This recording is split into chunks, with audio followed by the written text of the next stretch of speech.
it's such a heavy conversation. Sometimes I feel like I wish we had more fun or more laughter in part of the conversations, but Sure. it is the nature of the conversation though, that this is not an easy topic. It kind of hits people in an uncomfortable space, but that's our hope, is to kind of, I call it, disrupt people's day in a good way. Like, kind of got to get disrupted a little bit to hopefully make some tangible, palpable progress. So.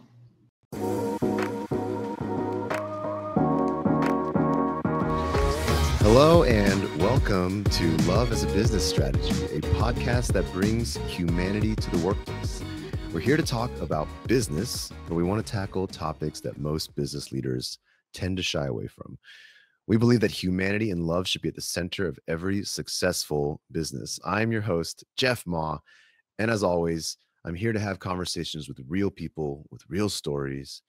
And today I have Hugh Breland. He's the CEO of U&I, an organization that focuses on purpose, inclusion, and empowerment for people with disabilities. Their mission is to spread the light of inclusion for those with disabilities and eliminate barriers for them.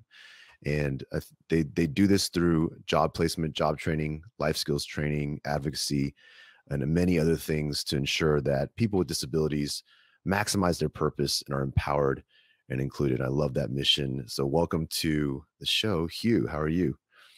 I'm good, Jeff. I'm excited to be here with you. Yeah. And, I have so many places I want to start, but I know for sure that the most important place for me to hear from you and for everyone to hear from you is definitely your kind of before we get into all the things you do now, I kind of want to hear a little bit about where you come from, kind of about your, wherever you choose to start, but where's the story that kind of led you to this path? Yeah. So I would say basketball was at the center of my story as a young person. And that plus then community work and even religious work. Okay. And so I noticed as a young kid, a good friend of mine named Chauncey that I played with, he could jump out of the gym. Don't get it twisted. I couldn't. But he was one of my great friends. I would take him to certain parts of my world and notice that he was not included, that he was not even thought of as like, oh, this guy might show up. And then once he was there, he was made to feel a certain way. That is excluded. Like, it's harder for you to be here because you're not a part of the clique or a part of the crew or whatever. And so it deterred me from inviting him to certain things. And then fast forward throughout my life, I began to notice that, not just in that context, but in many others, whether that was a friend, again, that looked different or, again, had disabilities or whatever. It just became this major passion of mine to be about inclusion and end exclusion as best as I could where I was at. So that's really part of the major catalyst to my story. Another catalyst is just the reality that I think the reality of so many marginalized communities, which a lot of my friends were in those communities, seeing the opportunities that I was getting and going, okay, my starting line, if we're going to run 100 yards, but I get to start at the 50-yard line and you're back at the 1-yard line, I'm probably going to win, regardless of if I should or not, or if we are equally talented. I'm just at a different starting point. And so I found that I got opportunities that some of my friends didn't get. And that even as I got older, internships, all the, whatever it was, scholarships, all the things, I just had more access. So accessibility became, again, a catalyst for me to want to be a part of the community and really what I say, run towards the mess as opposed to live ignorant of the mess or run away from it. Mm-hmm. What are some of the ways that you ran towards that mess? So for me specifically, I started serving in marginalized communities. I would say it started for me because a guy essentially mentored me every Friday morning from at like 6:30 for 6 straight years of my junior high and high school. I valued mentorship.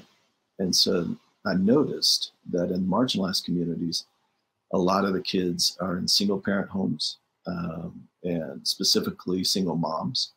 So not a lot of men and not a lot of, then again, educational opportunities or not even a lot of encouragement towards that at times. And so I just started mentoring kids in marginalized communities, which then connected me to the adults, which then connected me to the entire kind of ecosystem, or you might call it, that marginalized community was swimming in.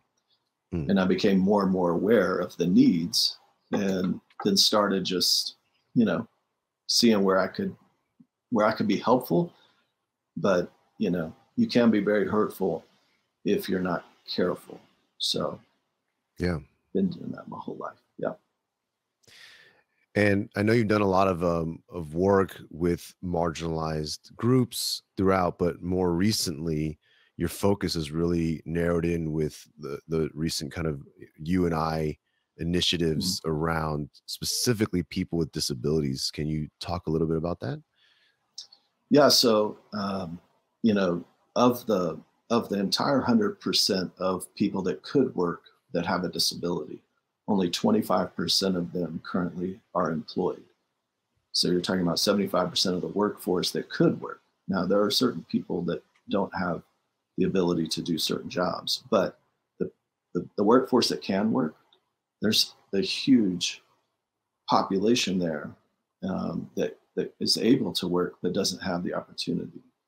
Whereas flip that number, it's really 75 to 80% of people that don't have a disability that are hireable are in fact employed right now. Mm-hmm. So, that's a gap that you got to begin to fill the gaps. The other reality is that we have like 11 million jobs right now and like 6 million workers to fill those jobs in traditional lanes. So if we're not willing to get outside of the traditional lanes and say, hey, what about this group that can do work that has huge value? Why are we not tapping into that? And I would take it a step further. Yes, I'm very focused on people with disabilities. A lot of are veterans that have been just kind of left to their own devices when they get out, and that's homelessness and all the things that we see a lot with our veteran community. And then people with records in prison. If you have a misdemeanor or a felony, it doesn't matter. The American Bar Association found recently in a study that there are 45,000 barriers to work. 45,000 barriers to work for someone with a criminal record. So we have, 17 million that have a felony charge in there right now in the United States. We have another tens of millions with misdemeanor. And you're talking about all these hurdles to get education, jobs, and housing. And then tack on transportation. And you've basically got what the marginalized communities deal with on a regular basis. And so, yeah, we tackle that. I mean, that's what we do. We go towards those zip codes and we offer all types of programs. One program, for example, in-house, we can employ people to be a part of the supply chain. So we do fulfillment and we hire people with disabilities to be a part of our staff.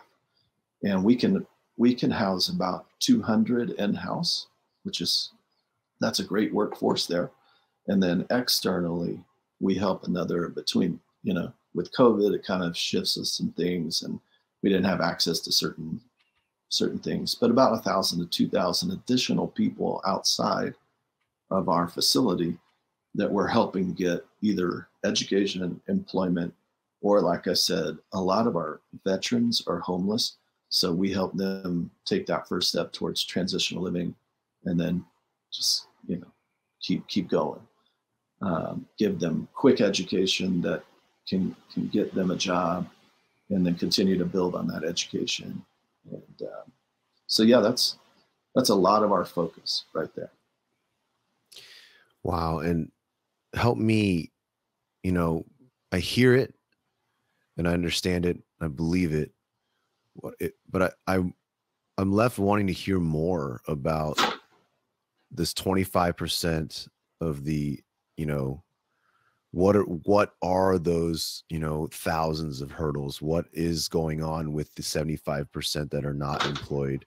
What does that experience look like?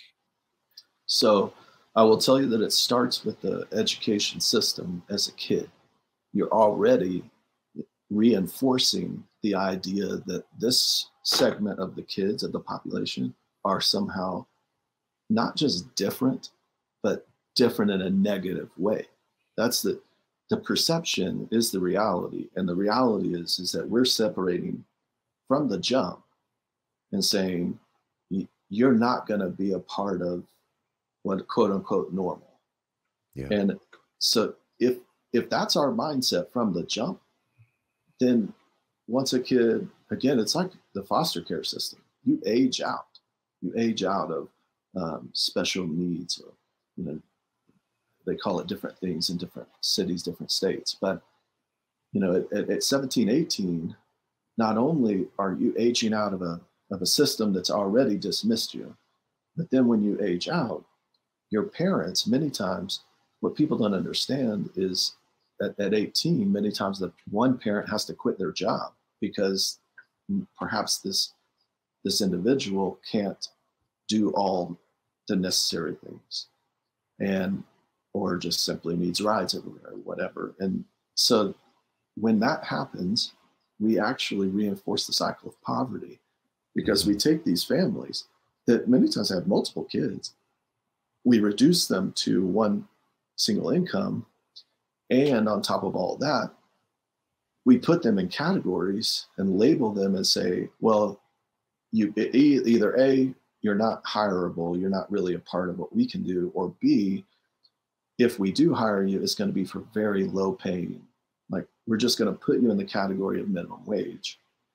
Mm-hmm. And so we don't think livable wage, we think minimum, and we don't think, we're not in meetings. I mean, how many meetings have you or others that are listening been in where you're genuinely strategically thinking about how to have a part of your workforce be diverse in ability? Yes. And how are you thinking about that strategically as a company? And most companies, let's just be frank, are only doing the minimum required if something's required. Yep. So it's like, oh, we got to meet a quota, so we're going to do the minimum. That's not, it's why we get into situations where we have 11 million jobs and 6 million employees, because we say, well, there's nobody else out there. I call it the untapped talent pool. You have all this untapped talent, but you're not thinking as strategically about your marketing initiatives and your things that, their trinket and how to, make more money. Instead, from a human, we're talking about humanity today. From a human perspective, if we want to be a more diverse culture, for example, diversity is usually thought of, quite frankly, as black or white, black and white. Sure. Like, that's Sure. diversity. That's ridiculous. And it's also ridiculous that we have so many millions of people with disabilities in the United States, and we're not even thinking of them when we think diversity or inclusion. It's like diversity and inclusion ends with a black person or a white person. That doesn't make sense. Why would it end there? Yeah, that's part of it. But man, we have a huge segment. And it's not sexy to talk about or to think about, because let's just be honest. It's, kids with cancer is extremely prevalent, and we want to take care of kids with cancer, no doubt about it. The amount of kids that we have that have disabilities that we're just pushing into a certain segment of society is far greater. We don't pay attention, and hence the cycle. So yeah, so to help me understand the problem better, this is my reasoning for my line of questioning, just so I can set the context. Yeah. You mentioned how, some kids grow out of, adolescence, and, they have this disability, and they're kind of almost everything around them is funneling them towards this part of society, right? Their own families are kind of quitting that second income to take care of them and shelter them from, and then you have businesses themselves that are not considering their own inclusion in this environment. That's, I'll be frank, even with the best intentions of trying to be as inclusive as possible, ableism is not included in that conversation often at all. Right. So where is, what are it's probably multifaceted, but where are we tackling the problem from? I'll just put it very bluntly, and kind of maybe even, forgive me if it's off-putting, but is it, are we trying to help the people with disabilities get out there and apply for jobs? Or are we looking for corporations to be seeking people with disabilities? Or where's the Yes. the solution sitting? Right. So if you think that just what you said, you could approach it from the corporate standpoint and say, we've got to change the corporate mindset, so to speak, or perspective of business leaders to think differently about this group. Or you could, like you kind of said, approach it from, let's run towards the group that is being affected and train them up and just kind of make them almost so desirable that we're going to make it happen. Right. Honestly, we approach it both ways. So we're advocating, we're talking to employers kind of consistent basis. We do job fairs, with employers. So we're constantly trying to get more and more employers to be open to the access.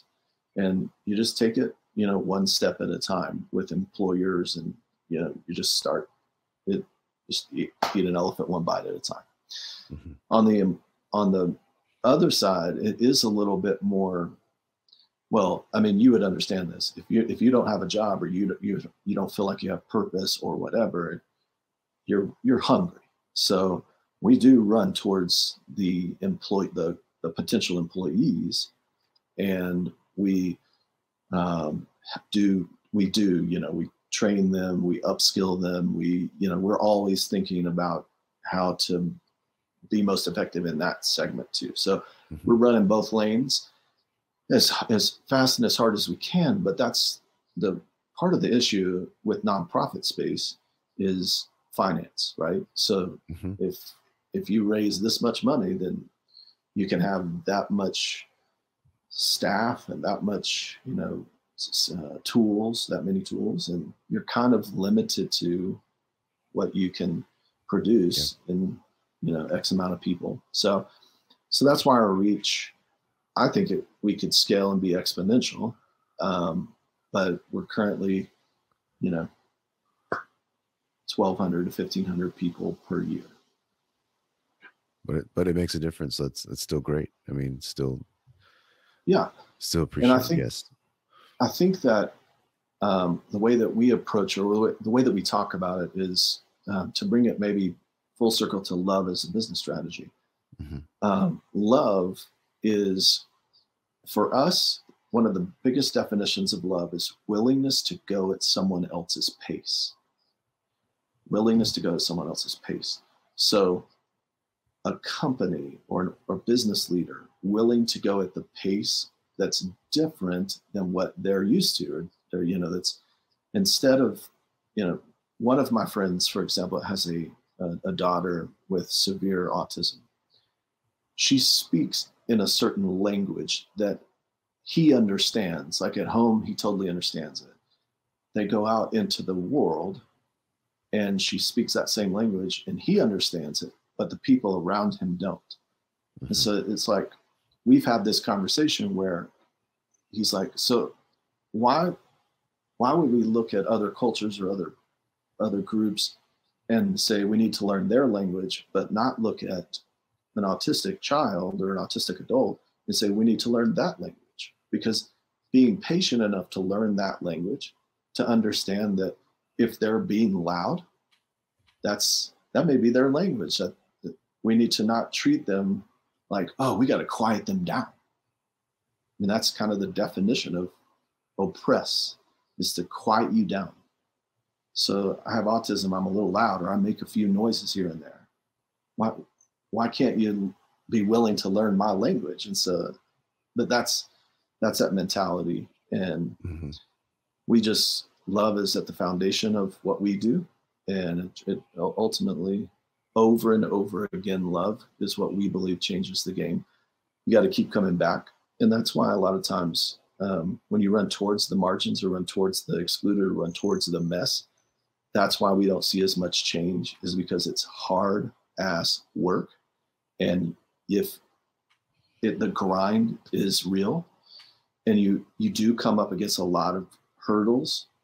And so if you're not understanding how to keep, sustainable health plan in the midst of serving a lot of unhealthy or unwanted or whatever, it grinds and people kind of give up on it, or they just think, I'm just going to throw money at it to make me feel better.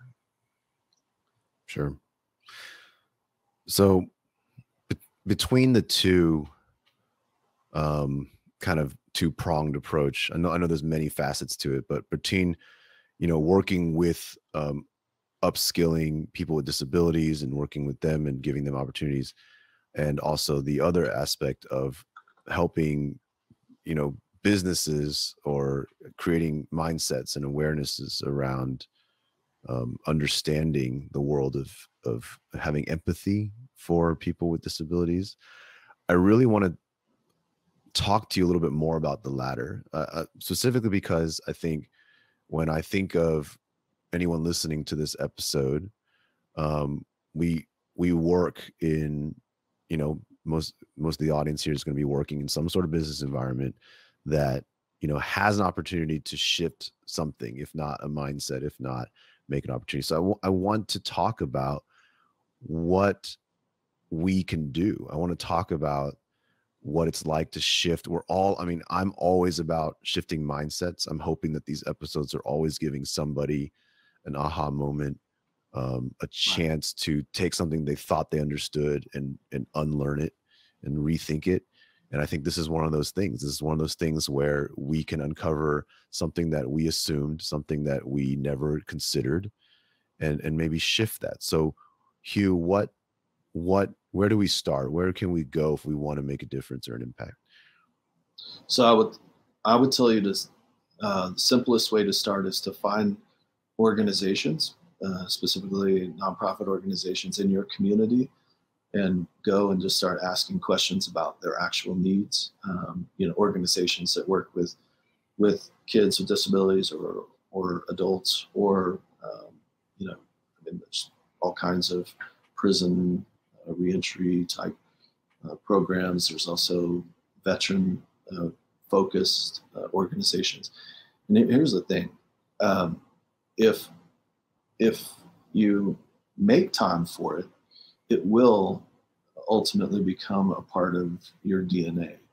I think you got to be willing to go in and as the learner and not as the savior. So if I go into an organization and I volunteer, I don't want to think of myself as, oh, I'm the savior here. I'm like the cool guy. I'm the one that has all the abilities, or I have the money, or I have this. It's like, no, go in with humility and say, I'm actually intentionally here to learn more, to expand and evolve as a human in a better way, right?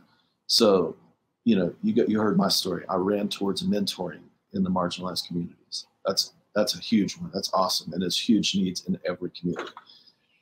There's also the idea of just, there's two more. One, kind of the slow roll approach of just getting once a month, get into an organization, be around it, be in the soup, whatever that looks like. If just make sure you're interacting. So, interacting with people with disabilities, whether it's a kid or an adult. The other thing that I challenge people, I have a daughter, and I think one of the greatest lessons we can teach our kids is lessons of inclusivity and diversity. So, and we tend to learn, unfortunately, it takes this, but like our kids teach us a lot. And the way a kid views a person with a disability is beautiful. It's untainted. It's raw. It's pure. So I would always tell people, if you got kids, or if you got nieces or nephews or cousins, take one of them with you and do it together, because you're modeling. So our society is built on you mirror what's modeled for you. And we can argue that, but I think I'm going to win. So if you're intentionally going to actually change the game, take somebody with you, specifically a younger person, because you're expanding their mind and their perspective. You're going to learn from that person and the person you're hanging out with, or the people. And, it's not going to be easy, but if you're really committed to it, like once a month or something, people want the reward, but they don't want the routine that gets you to that reward. Mm-hmm. And so like, you really have to say, I'm not just going to like throw up a bunch of hyperbole around being inclusive. I'm going to like go do it and let my actions say, yes, he is, or she is. And then I've got a kid or somebody in my neighborhood around me that's watching it too. And that's how we slowly but surely change the game. I love that. I love the concept of being a learner and not a savior. I think I'm guilty of seeing charity or things as charity, or things as, these efforts that if I go out of my way, I'm somehow better or above what I'm helping. And that's a powerful reminder. I really appreciate that. Yeah. One, I guess, last arena I want to touch on and pick your brain is for people who are listening in, who are, I'll just frame them as business-minded first. Not to say they're bad people, but we're here to talk about business. What are some results or outcomes or success stories you have of successfully, incorporating people with disabilities and like breaking through that barrier? Like, what have you seen that'll help us really have a big picture for that mindset? Right. So business minds, obviously go to the bottom line first. And I would say that you get tax breaks, benefits, and I'm not excited to say that necessarily, but when you're business minded, you do. And then you many times get like external support. We send even job coaches to be on site for a certain amount of months or weeks to make sure that you're getting the outcomes that you want from employees that you're hiring that have disabilities or whatever. And then I would just say, it is a conversation that needs to be had in the C-suite so that it's a real all in. We're all in on this, and we all understand that we're not going to go from like where we're at to perfect, getting 100% grades on inclusion and all that. I just think we have to be willing to even be patient with ourselves. But the financial piece is interesting. You'll find that it's hard for me to prove this, even though I can prove it by statistics about being at the workplace on time and working the whole time you're there. people with disabilities, by and large, are way more on time, and they work, and you don't worry about them. And it's a very interesting dynamic, but it is one that we can prove statistically, and that if a business leader is listening, you're going to get loyal, hardworking employees, which we all know that's, and you can, if you're willing, you can upskill them. You can help train them, and they'll get better. But they will show up and almost just pester you, like, let's go, let's get this, and it's awesome. Yeah. And then the rest of your staff team actually grows as well, their mindset. Yeah. And so there you go. No, that's beautiful. That last bit is exactly what I was looking for. I mean, it makes perfect sense. You know, if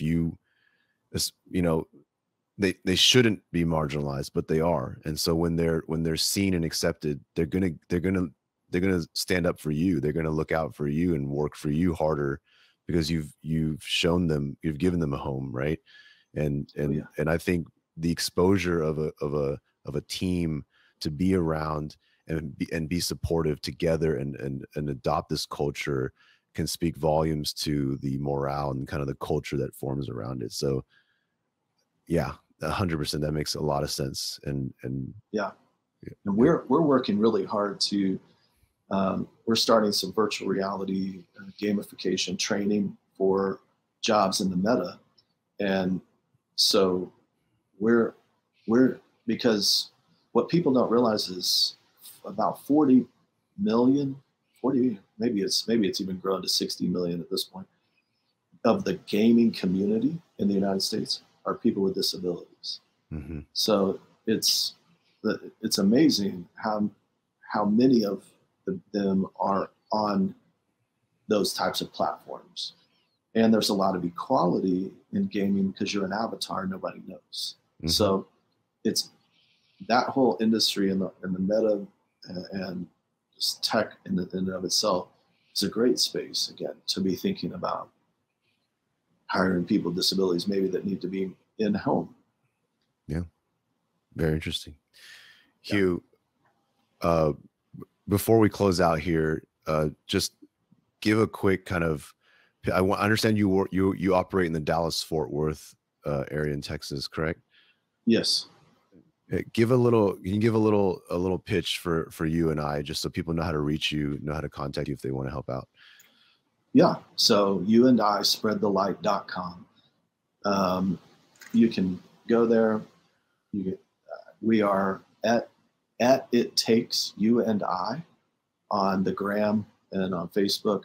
It takes you and I to spread the light of inclusion for people with disabilities. We will grow further and faster if you believe that. If you believe that it does take you and I. And if fundamentally in your heart, there's some kind of palpable, like, I feel this, I feel that the ampersand is at the center of our brand, that these people should be included, and your voice matters, and your talent matters, and your gift matters. If that's what you feel, then partner with us. We're looking to go and grow and scale, not just in the United States, but even internationally. And so that's how you check us out. And then you connect with us, and then we rock from there. Awesome. Hugh, thank you so much. It's been really, really inspirational and motivational for me to have this talk today. I've got a lot of things in my head, and that's a good thing. So I hope the listeners also have the same. Thank you so much.